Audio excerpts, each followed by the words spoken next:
కంచి కామాక్షి దేవి కథ చాలా విచిత్రంగా ఉంటుంది. హిమాలయాల్లో ఉండే కాత్యాయుడు అనే ఒక ఋషి శివుడికి కఠోరంగా తపస్సు చేసి పార్వతిని తన కూతురిగా రావాలి అని కోరుకుంటాడు.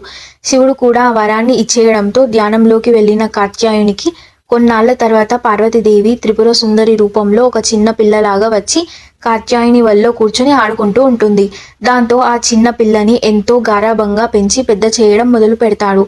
త్రిపుర సుందరికి వివాహం వయసు వచ్చాక ఎన్ని జన్మలు ఎత్తినా సరే పార్వతీదేవినికి ఆ శివుడే భర్తలాగా రావాలి కాబట్టి పులి చర్మం, సింహాసనం లాంటి కొన్ని వస్తువులను ఇచ్చి నడుచుకుంటూ వెళ్ళమని చెప్తాడు.